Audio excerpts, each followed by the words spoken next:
성경 말씀을 보겠습니다. 누가복음 23장입니다. 누가복음 23장 43절 말씀. 우리 같이 함께 봉독합니다. 여호와께서 이르시되 내가 진실로 내게 이르노니 오늘 네가 나와 함께 나홀에 있으리라. 어, 사실 오늘 말씀을 깊이 묵상하게 되면 딱 하나 건져주는 것이 하나가 있어요. 그게 뭐냐면 시인입니다. 고백하는 거지요. 사실 구원은 시인하고 고백하는 데서 이루어진다라고 말씀을 드릴 수 있을 것입니다. 내가 어떻게 고백하느냐, 내가 어떻게 시인하느냐에 따라서 우리의 미래가 엄청나게 차이가 난다는 것을 말씀드릴 수 있습니다. 우리 복음은 행위가 절대 아니세요. 행위는 결국은 율법의 의를 이루지 못하기 때문에 결국은 정죄와 절대로 빠지게 되었어요. 반면에 고백입니다. 고백입니다. 고백이 중요한 것이고 고백 자체가 우리 인생에 대해서 그냥 천당과 지옥을 갈려내는 그런 심장이 되는 거죠. 그래서 여러분들 우리가 어떤 말을 시인하느냐, 어떻게 고백하느냐 이거에 대해서 오늘 두 번째 예수님의 말씀 통해서 함께 말씀을 같이 함께 묵상하는 시간을 갖도록 그렇게 하겠습니다. 사나이 현장에 선 사람들을 얘기합니다. 골고다, 히브리 말로 골고다, 갈보리는 헬라 말, 해골은 한국입니다. 해골의 언덕이 순수한데 한국의 말이죠. 해골의 언덕 위에 예수님께서 십자가에 못 박혀 죽으시게 되고 그 양옆으로다가 강도들이 두 명이 같이 함께 못 박혀 죽는 모습을 보여줍니다. 그 해골의 언덕은 죽음의 언덕입니다. 어차피 인생은 앞서거나 뒤서거나 하며 죽어가는 인생들이지요. 지금 죽음의 형틀에 매어 달리는 두 명의 강도는요, 온 인류의 죽음의 모형이지요. 표상이지요. 근데 그 뒤에 따라가는 사람들이 보이지 않지만 순번이 있으세요. 그 순번에 따라서 글로 올라갈 겁니다. 이게 우리 인생들의 모습이다라고 말씀을 드릴 수 있습니다. 다들 자신의 죄값으로 지금 형벌에 죽어가는 그 사람이 바로 나인 것을 아시겠는지요? 아시겠습니까, 여러분들? 나는 건강하다고 그러지만은 건강 때문에 죽음의 우선순위가 바뀌는 것 아니에요. 어느 분은요, 그렇게 아프고 힘든데도요, 굉장히 오래 사는 분이 있고요. 당장에 큰 소리 치면서 나는 건강하다면도요, 내일 모레 갑자기 불림받을 수 있었거든요. 근데 그런 분들이 전부 다 골고다 언덕에서 살고 있는 것인데, 그분 중에서 앞서거니 덧쓰면서 그 십자가 형틀로 올라가는 겁니다. 올라가는 그게 어느 날 내 수문이 올릴지 모르지만 이것이 우리 인생의 모습이라고 말씀을 드릴 수 있을 것입니다. 인류의 표상이 두 사람의 삼형수입니다. 그들은 지금 죗값으로 사망으로 가는 길목에 마지막에 있습니다. 이들이 혈육이라는 이야기도 있고요. 공동의 범죄자, 그 범죄에 대한 같이 함께 팀이 이뤘다는 말도 있고요. 함께 욕을 하고 있는 모습. 이게 다 똑같은 모습이에요. 한번 읽어볼까요? 함께 십자가에 못 박힌 강도들도 이와 같이 욕하더라. 여기까지 다 똑같아요. 근데 마지막 순간에 두 개로 갈라지는 현상이 나타났다. 말씀을 하고 있습니다. 이게 하나님의 은혜가 임하신 것이죠. 누구에나 귀에는 군등할 거예요. 이게 하나님 공이십니다. 모든 사람에게 하나님의 균등이 나타나서 그들의 복음에 대한 선택의 과정이 있을 거예요. 많은 사람들이 이순신장은 어떤 가시냐, 예수 믿기 전에 그들은 어떨 것이냐. 저는 묻지 않아도 돼요. 분명한 사실은요, 그들에게도 예수 믿고 구원받으면 천국 가는 것이고요. 예수를 부인하면 잃어버린 영혼이 될 거예요. 이게 여러분들 어떤 하나님은 그들에게 똑같은 기회의 순종을 줄 것이기 때문에 거기에 대해서 우리가 물을 이유는 없어요. 어쨌든 하나님 나라에 있어서의 분명한 사실은 시인하는 것, 고백하는 것, 예수를 어떻게 너희들이 고백하느냐에 따라서 그들의 운명이 갈라진다는 것. 이게 오늘 두 번째 말씀 안에서 이루어지는 사건이라고 말씀을 드릴 수 있습니다. 근데 여러분 여기에서 순간 빛거둠으로 갈라지는 현상이 나타났다라고 하지 않습니까? 은혜는 모두에게 나타나요. 속에 있는 행악자에게도 나타나요. 그리고 우편에 있는 행악자도 나타나요. 나타나요. 지금 여러분에도 나타나요. 근데 달라지는 이유는요, 두 가지예요. 하나는 스스로 자꾸 강폭으로 튕겨 나가는 거예요. 자꾸 스스로 글로 가는 거예요. 글로 가면은 미련한 자는 멸망이 기다리는데 글로 가는 거예요. 근데 어떤 분들은요, 자꾸 빛으로 들어가요. 빛화되는 모습을 보여줘요. 이건 여러분들 누굴 탓할 것 없어. 본인에 의해서 스스로의 성향 따라서 흘러갈 거예요. 이걸 끊어버리고, 육을 끊어버리고 영으로 가면 사는 거예요. 근데 영 이름을 갖다가 하나님께 은혜를 베풀어 주고 있는데, 글로 가자고 자꾸 권면하는데도 스스로 자꾸 강팍함으로 튕겨나가고, 자꾸 자기의 스타일대로 자기 스타일로 가겠다고 하면서 글로 가게 되면요. 그게 하나님께로 나온 것이 아니게 되면요. 그 미래는 불행이에요. 고생이에요. 미래는 여러분 사망으로 가요. 육의 생각은 사망이라고 하지 않아요? 영의 생각은 생명과 평안을 하지 않습니까? 우리 어떤 흐름을 따라갈 것인가? 이것이 지금 우리에게 주어지는 것인데 이건 스스로 본인에게서 주어지는 것이에요. 하나님의 은혜는 지금도 똑같이 그들 가운데 나타나고 있는지 믿기를 바랍니다. 오늘 우리가 예배를 같이 드리지 않아요.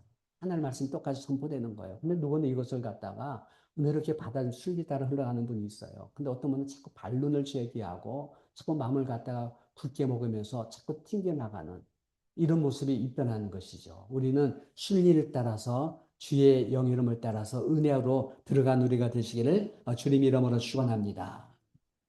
여기에 차이가 이제 뭘로 나타납니까? 신앙 고백으로, 신인으로, 입술의 고백으로 나타난다. 읽어보겠습니다. 하나는 그 사람을 거지도 가로되 내가 동일한 정죄를 받고서도 하나님을 두려워하지 아니하느냐. 우리는 우리 행한 일에 상당한 복을 받는 것이니 이에 당연하거니와 이 사람이 행한 것은 옳지 않은 것이 없느니라 하고 가로되 예수여 당신의 나라 임할 때에 나를 생각하소서 하니라고 말합니다. 이 말씀 안에 한 6가지죠. 6가지에 대한 고백이 나와요. 참 이게 기막힌 거죠. 어떻게 이 그 사형수 입술에서 이런 고백이 나왔느냐. 이걸 얘기가 나와요. 예를 여러분들 하나님의 은혜에 화답하게 되면 나도 모르게 이런 위대한 고백이 나오게 돼 있어요. 근데 자꾸 내가 깜빡하게 튀겨 나가니까요. 자꾸 어둠화 되는 것 뿐이죠. 그럼 마지막에 여러분들이 하나님의 은혜가 내게 임할 때 그 속에서 여러분들이 비판하게 받아들이면서 우리 주께로 들어가게 되면은 하나님께서 우리에게 이런 아름다운 고백할 수 있는 그런 마음의 여유도 줄 줄 믿고요. 때로는 우리 스스로 이런 고백을 하게 만들어낼 줄 믿습니다. 여러분 여기에서 보세요. 죄인됨을 고백합니다.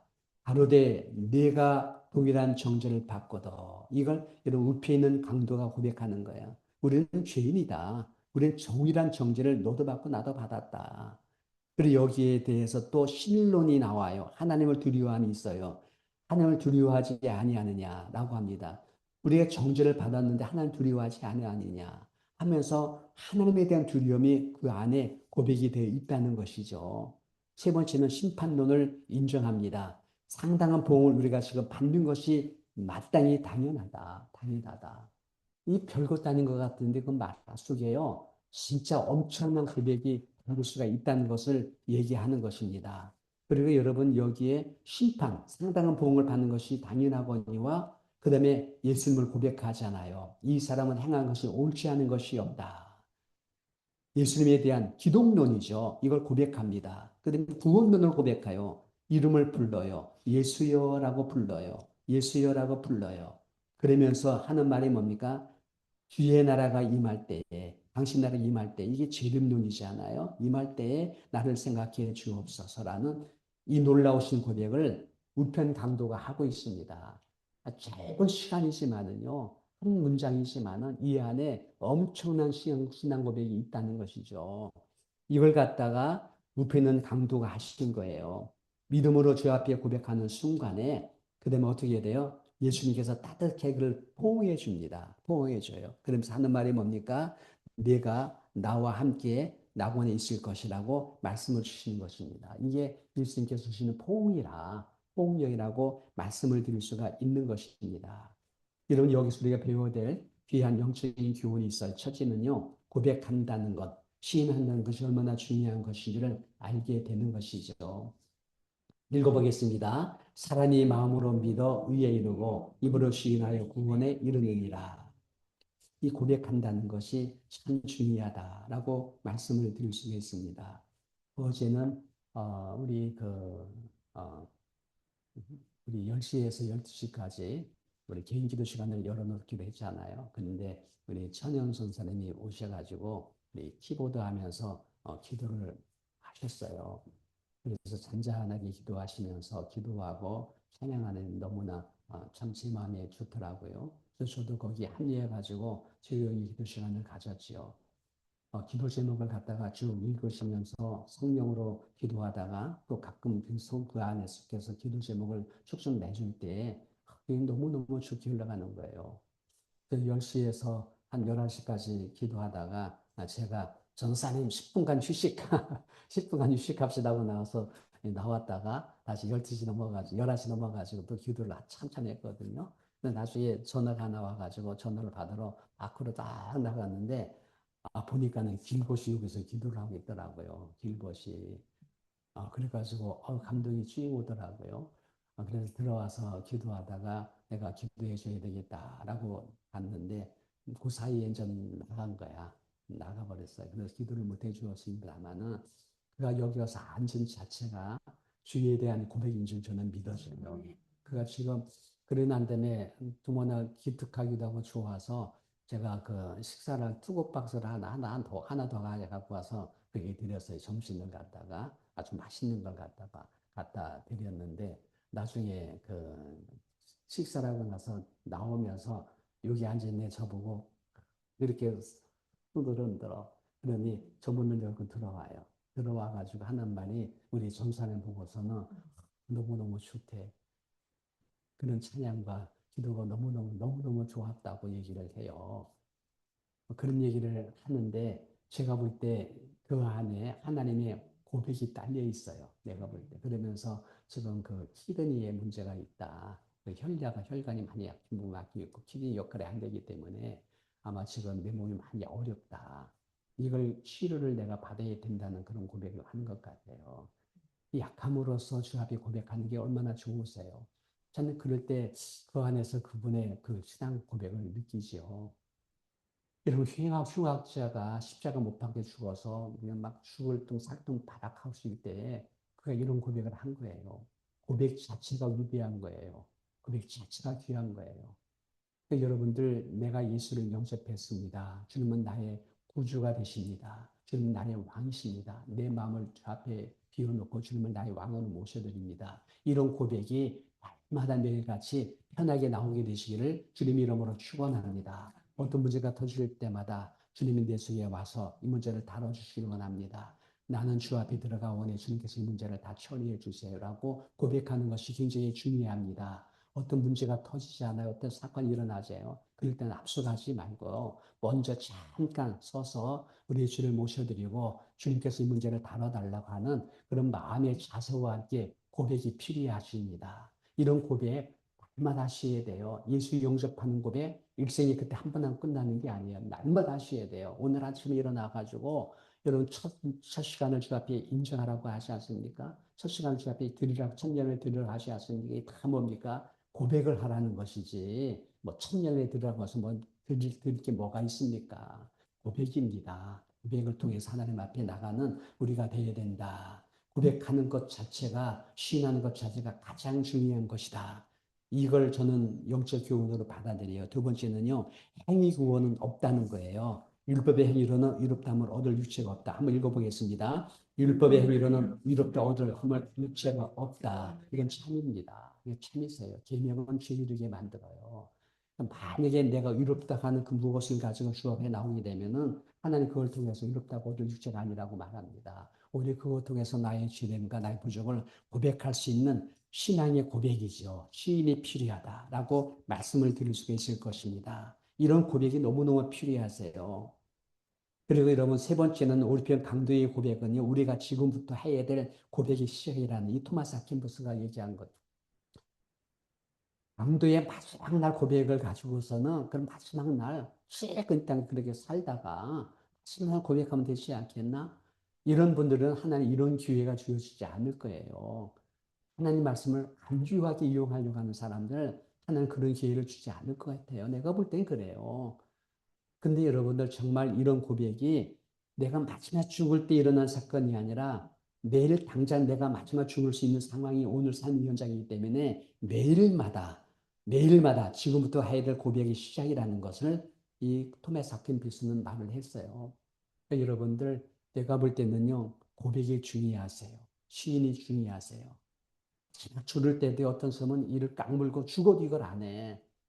어떤 분은 너무나 편해 선하게 받아들이고 순리가 주 앞에 나가는 분이 있는데 이런 고백을 그날 가서 할 것이 아니라 지금 여기서부터 할 수 있게 되시기를 주님 이름으로 축원드립니다. 근데 예수님이 그걸 보는 순간에 얼마나 기쁘게 받아들입니까? 죄인됨을 고백하는 순간에 예수님을 포옹하면서 오늘 네가 나와 함께 낙원에 있으리라 하셨거든요. 그게 마지막 날 낙원이 아니라 지금 여러분들이 거기서 고백하게 되면은 오늘 내 가정이 낙원을 이루어 주겠노라고 말씀하시는 줄 믿기를 바랍니다. 이거예요, 여러분들. 오늘 제가 잠깐 그 떡방에다가 예를 들은 거 하나를 적었는데 어떤 아버지가 뭔지 모르지만 아들과의 관계에서 맥힌 것이 있었던가 봐. 워낙 금식하시고 성실하셨던 아버지이기 때문에 나는 절대 잘못한 것이 없었대. 그리고 평생을 그렇게 살았는데 아들은 상처를 받았는가 봐. 20년 지나도록 아들과 관계가 이렇게 끊어진 상태로 사는 거예요. 근데 이 아버지가 이제 죽을 날이 다가와서 돌이켜보니까는 참 많이 부족했어요. 그래서는 어느 날 성령의 감동이 왔는지 전화를 한 거야. 아들한테 전화해가지고 아들아, 내가 나를 보니까 내가 많이 잘못한 것 같다. 내가 잘못했다라고 고백을 했대요. 근데 그날 밤에 아들이 들어오더니 그 아버지는 손을 붙잡고 울면서 아버지 그 말 한마디가 그렇게 어려웠습니까? 하면서 얘기를 해드려요. 이걸 보면서 여러분들 사실은요 고백이 위대한 거예요. 시인이 위대한 거예요. 나의 허물과 부족을 고백하는 것이 위대한 거예요. 그걸 갖다가 제가 남의 글을 갖다가 남의 사건을 내가 거기다 옮겨 놨는데 그걸 하면서 가만히 생각하니까 내가 이런 걸 가지고서는 시인해야 되겠다. 고백해야 되겠다. 우리 아들들에게도 혹시 나 때문에 상처받는 것이지 않았느냐. 내가 참 부족했다. 내가 참 잘못했다. 이런 고백을 내가 해야 되겠다는 마음이 오더라고요. 여러분 사실 예수 믿는 것은요. 똑같아요. 깊이 같아요. 넓이 같아요. 내가 얼마나 넓게 크게 살 수 있느냐, 예수의 마음을 갖느냐에 따라서 진짜 아무것도 아닌 것들, 그 묶일 필요가 없다는 거죠. 이런 식에서 여러분들 이번 고난주 안에 좀 더 우리의 지경을 넓혀나가고 우리의 소설을 넓혀나가고 우리 여러분들 우리 시작을 다르게 품는데 품는 게 뭡니까? 나의 뜻이구나, 내가 잘못했구나, 내가 부족하구나 하면서 이 강력한 강도의 고백 같은 고백이 일어나기만 한다면요. 우리 주님은 그렇게 기뻐하시면서 우리를 포옹해 줄 줄 믿습니다. 이런 아름다운 고백이 우리 가운데 살아나게 되시기를 주님 이름으로 축원드립니다. 기도하겠습니다. 우리 아버지 하나님 감사합니다. 네 안은 들보를 보지 못하고 남의 태를 문제 삼는 것이 우리의 모습이었습니다. 주의 용서는 그렇게 컸는데 나는 정말로 용서하지 못하는 그 굳어버린 마음을 가지고 나의 관계를 막고 산 것이 우리의 모습이었습니다. 우리 깊이 말씀을 묵상하게 하시고 그도 불쌍하고 나도 불쌍하고 인생 자체가 해골의 언덕의 존재고 구두리가 십자가에 달릴 그런 존재인데도 불구하고 뭐 그것이 대단한 것이라고 그걸 갖다가 붙잡고 강팍하게 튕겨나갈 이유가 아무것도 없음을 알고 있습니다. 그저 다 나의 허물로 삼고 나의 모습을 갖다가 주 앞에 고백하게 하심으로 우리 아버지 앞에 다 나의 부족입니다. 나의 탓입니다. 용서하여 주시옵소서라고 주 앞에 고백하게 하시고 우리 관계 속에 고백하게 하심으로 말미암아 우리 예수님이 따뜻한 포옹 속으로 들어가는 사람 아버지 마지막 죽어서 낙원에 가는 것이 아니라 오늘 지금 여기에 주의 따뜻한 낙원이 나의 관계 속에서 내 가정 안에서 내 마음속에 이루어지기 원하여 이 아름다운 위대한 신앙 고백 우리의 자백과 우리의 아버지 시인에 있을 수 있는 우리가 되어지도록 역사하여 주시옵소서 감사드리며 예수님 이름으로 기도합나이다. 아멘. 하늘에 계신 우리 아버지여 이름이 거룩히 여김을 받으시오며 나라의 마옵시며 뜻이 하신 것 같이 땅에서 이루어지다. 오늘날 우리의 유용한 양식을 주옵시고 우리가 우리에게 죄를 지은 자를 사해 준 것 같이 우리의 죄를 사하여 주옵시고 우리를 시험에 말게 하옵시며 다만 악에서 구하옵소서. 대개 나라와 권세와 영광이 아버지께 영원히 있사옵나이다. 우리 하나님께 영광이 와서 들려드리겠습니다. 우리 오늘도 우리 승리합시다. 용서하며 삽시다. 한번 인사할까요? 우리 용서하며 삽시다.